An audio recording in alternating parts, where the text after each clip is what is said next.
खेती किसानी के दिन आगे ना।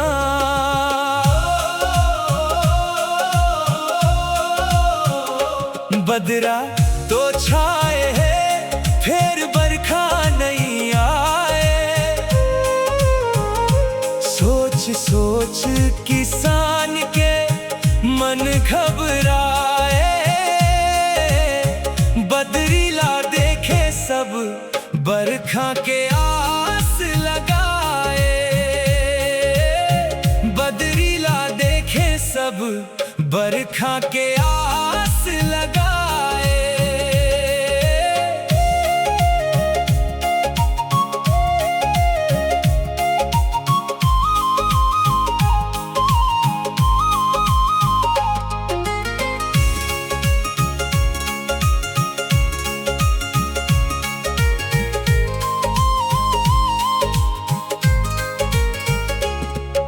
नांगर बैला सब तैयार खड़े हैं।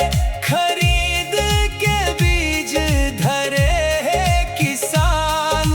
बदरीला टुकुर टुकुर ताकत, कब बरस ही पानी भगवान।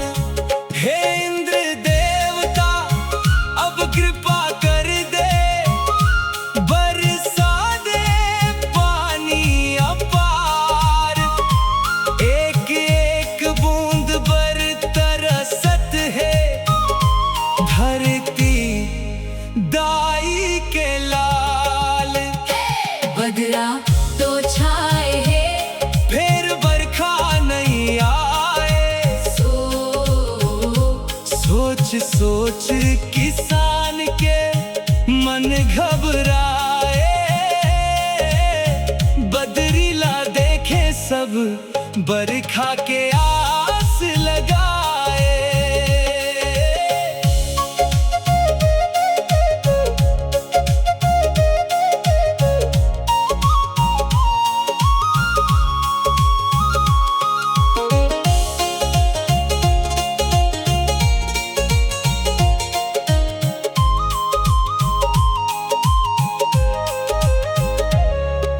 मेड़ मेड़ मदरार पर गे, सूख गे खेत खार। थरहा के बेरा चले जाते, बढ़त जावत चिंता के भार। आँखी भर के किसान कही थे, सुन ले मोर गुहार। बरस जा मेघा झमाझम रे, फिर हरियर कर दे संसार। बदरा तो छाए है फिर बरखा नहीं आए। सोच सोच किसान के मन घबराए। बदरीला देखे सब बरखा के आस लगाए।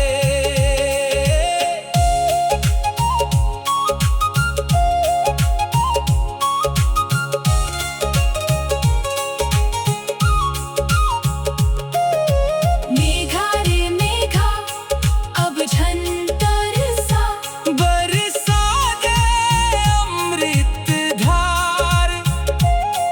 पियासी धरती तोला जोहत, पानी बिना सब लाचार। गरज गरज के बरस जा, भर जाए खेत खलिहान। हरियर हो जावे चारों कोती, मुस्कावे धरतियों किसान।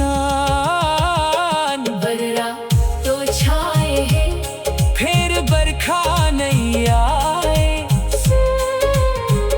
सोच सोच किसान के मन घबराए। बदरीला देखे सब बरखा के आस लगाए। बदरीला देखे सब बरखा के